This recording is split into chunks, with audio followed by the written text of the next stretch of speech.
राधे राधे। जय श्री कृष्णा। सोमवार व्रत कथा। श्री शिवाय नमस्तुभ्यम, श्री शिवाय नमस्तुभ्यम, श्री शिवाय नमस्तुभ्यम।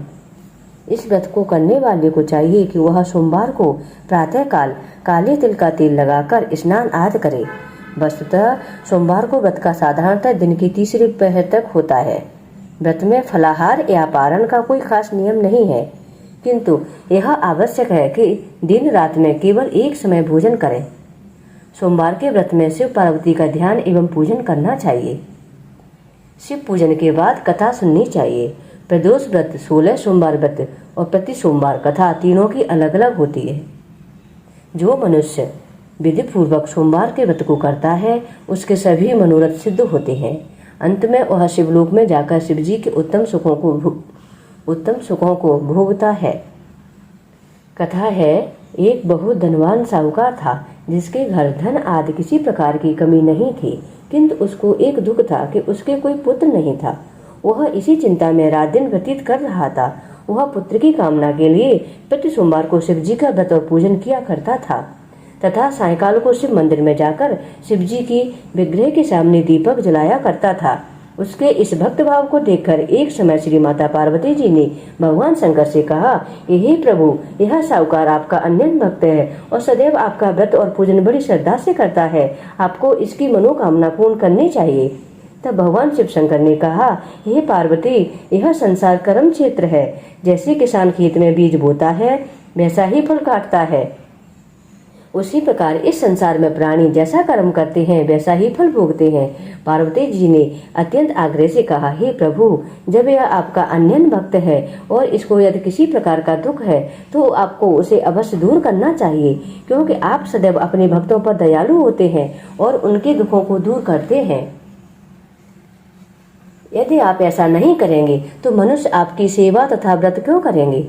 पार्वती जी का ऐसा आग्रह देख भगवान शिव ने प्रसन्न होकर कहा, हे पार्वती, इसके कोई पुत्र नहीं है। इसी चिंता में यह अति दुखी रहता है। इसके भाग्य में पुत्र न होने पर भी मैं इसको पुत्र की प्राप्ति का वर देता हूँ, किंतु वह पुत्र केवल 12 वर्ष तक जीवित रहेगा। इसके पश्चात वह मृत्यु को प्राप्त हो जाएगा। इससे अधिक मैं इसके लिए और कुछ नहीं कर सकता। जब यह सब बातें साहूकार को ज्ञात हुई तो उसको न तो कुछ प्रसन्नता हुई और न ही कुछ दुख हुआ। वह पहले के समान ही शिवजी महाराज का व्रत और पूजन करता रहा। कुछ काल व्यतीत हो जाने पर साहूकार की स्त्री गर्भवती हुई और 10वें माह में उसके गर्भ से अति सुंदर पुत्र की प्राप्ति हुई। साहूकार के घर में बहुत खुशी मनाई गई, किंतु साहूकार के घर में बहुत खुशी मनाई गई, किंतु साहूकार ने उसकी केवल 12 वर्ष की आयु जान कोई अधिक प्रसन्नता प्रकट नहीं की और न ही किसी को यह भेद बताया। जब यह बालक 11 वर्ष का हो गया तो उस बालक की माता ने उसके पिता से विवाह आदि के लिए कहा, तो वह साहूकार कहने लगा कि अभी मैं इसका विवाह नहीं करूंगा, अपने पुत्र को काशी जी पढ़ने के लिए भेजूंगा।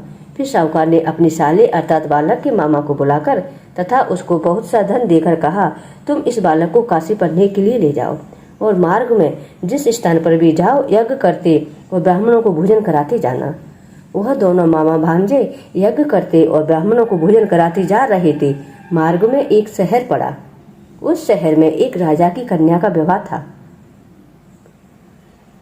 और दूसरे राजा का लड़का जो विवाह कराने के लिए बारात लेकर आया था वह एक आंख से काना था। उसके पिता को इस बात की बड़ी चिंता थी कि कहीं वर को देख कन्या के माता पिता विवाह में किसी प्रकार की अड़चन पैदा न कर दें। इस कारण जब उसने अति सुंदर सेठ के लड़के को देखा तो उसने मन में विचार किया, क्यों न दरवाजे के समय इस लड़के से वर का काम चलाया जाए। ऐसा विचार कर वर के पिता ने उस लड़के और मामा से बात की तो वे दोनों राजी हो गए। फिर उस लड़के को वर के कपड़े पहनाकर तथा घोड़ी पर चढ़ाकर द्वार पर ले गए। सब कार्य प्रसन्नता से पूर्ण हो गया। फिर वर के पिता ने सोचा कि यदि विवाह कार्य भी इसी लड़के से करा लिया जाए तो क्या बुराई है। ऐसा विचार कर लड़के और उसके मामा से कहा, यदि आप फेरों और कन्यादान का कार्य भी करा दें तो आपकी बड़ी कृपा होगी। मैं इसके बदले में आपको बहुत सारा धन दूंगा। तो उन्होंने स्वीकार कर लिया। विवाह कार्य भी बहुत अच्छी तरह से संपन्न हो गया, किंतु जिस समय लड़का जाने लगा तो उसने राजकुमारी की चुनरी के पल्ले पर लिख दिया कि तेरा विवाह तो मेरे साथ हुआ है, किंतु जिस राजकुमार के साथ तुमको भेजेंगे वह एक आंख से काना है। मैं काशी पढ़ने जा रहा हूँ। लड़के के जाने के बाद राजकुमारी ने जब अपनी चुनरी पर ऐसा लिखा पाया तो उसने राजकुमार के साथ जाने से मना कर दिया और कहा, यह मेरा पति नहीं है, मेरा विवाह इसके साथ नहीं हुआ है। जिसके साथ मेरा विवाह हुआ है वह तो काशी पढ़ने गया है। राजकुमारी के माता पिता ने अपनी कन्या को विदा नहीं किया और बारात वापस चली गई। उधर सेठ का लड़का और उसका मामा काशी पहुंच गए। वहां जाकर मामा ने यज्ञ करना और लड़के ने पढ़ना शुरू कर दिया। जब लड़के की आयु 12 वर्ष की पूरी हो गई तो उस दिन उसके मामा ने यज्ञ रखा था कि लड़के ने अपने मामा से कहा, मामा जी आज मेरी तबीयत कुछ ठीक नहीं है। यह सुनकर मामा ने कहा, तुम अंदर जाकर सो जाओ। इस प्रकार लड़का अंदर जाकर सो गया और थोड़ी देर में उसके प्राण निकल गए। जब उसके मामा ने अंदर आकर देखा तो वह मुर्दा पड़ा है। यह देखकर उसे बहुत दुख हुआ और उसने सोचा कि यदि मैं अभी रोना पीटना मचा दूंगा तो यज्ञ का कार्य अधूरा रह जाएगा। अतः उसने जल्दी से यज्ञ का कार्य समाप्त कर ब्राह्मणों के जाने के बाद रोना पीटना आरंभ कर दिया। संयोगवश उसी समय माता पार्वती और शिवजी उधर से आ रहे थे।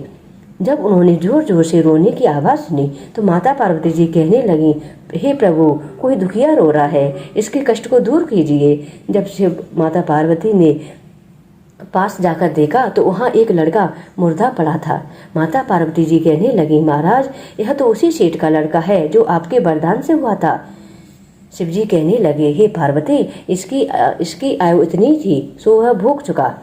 तब माता पार्वती जी ने कहा, हे प्रभु, कृपा करके इस बालक को और आयु प्रदान कीजिए, नहीं तो इसके माता पिता दुखी होकर मर जाएंगे।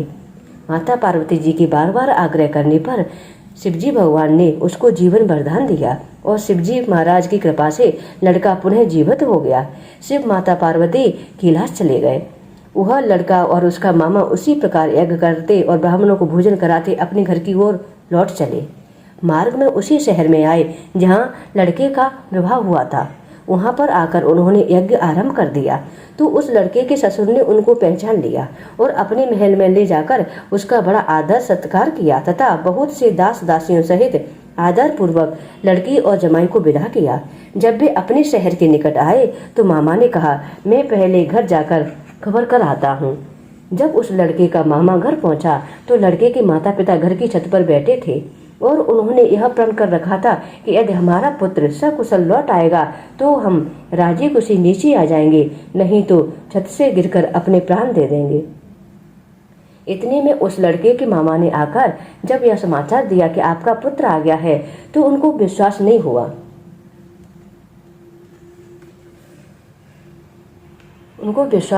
उसके मामा ने शपथ पूर्वक कहा कि आपका पुत्र अपनी स्त्री के साथ बहुत सारा धन लेकर आया है। तो सेठ ने आनंद के साथ उनका स्वागत किया और फिर वे सभी बड़ी प्रसन्नता के साथ रहने लगे। इसी प्रकार से जो कोई भी सोमवार के व्रत को धारण करता है अथवा इस कथा को पढ़ता है और सुनता है उसके समस्त मनोकामनाएं पूर्ण होती हैं। अंत में नाना प्रकार के सुखों को भोगकर वह शिवलोक को प्राप्त होता है। बोलो करुणा निधान शिव शंकर भगवान की जय, बर्फानी बाबा की जय, विश्वनाथ बाबा की जय, जगत जननी माँ पार्वती की जय। जय शिवी ओंकारा, हरि जय शिवी ओंकारा, ब्रह्मा विष्णु सदा शिव, ब्रह्मा विष्णु सदा शिव, अर्धांगी धारा, ओम जय शिवी ओंकारा।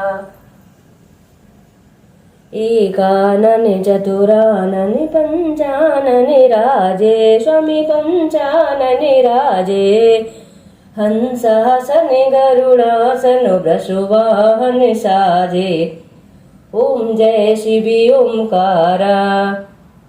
दो भुज चार चतुर्भुज, दस भुज अति सोहे, स्वामी दस भुज अति सोहे, तीनों रूप निरखता त्रिभुवन जनि मोहे, ओम जय शिवी ओंकारा, हरि जय शिवी ओंकारा। अछमाला वनमाला मुंडमाला धारी, त्रिपुरारी कंसारी भरमाला धारी, ओम जय शिवी ओंकारा। श्वेतांबर पीतांबर बागंबर अंगे, सनिकाधिक ब्रह्माधिक भूताधिक संगे। ओम जय शिवी ओंकारा। करु में श्रेष्ठ कमंडल चक्र त्रिशूल धरिता। जग करता जग हरता जग पालन करता। ओम जय शिवी ओंकारा। ब्रह्मा विष्णु सदा शिव जानते अविवेका। स्वामी जानते अविवेका। प्रणवाचर के माध्यम हे तीनों एका। ओम जय शिवी ओंकारा। तिरुगुण शिव जी की आरती जो कोई नर गावे। स्वामी प्रेम सहित गावे। कहत शिवानंद स्वामी कहत हरि हरि स्वामी सुख संपत्ति पावे। ओम जय शिवी ओंकारा। हरि जय शिवी ओंकारा। ब्रह्मा विष्णु सदा शिव अर्धांगी धारा। ओम जय शिवी ओंकारा। हरि जय शिवी ओंकारा। बोलो करुणा निधान शिव शंकर भगवान की जय। जगत जननी माँ पार्वती की जय। माँ खांड वाली की जय। हर हर महादेव हर हर महादेव हर हर महादेव।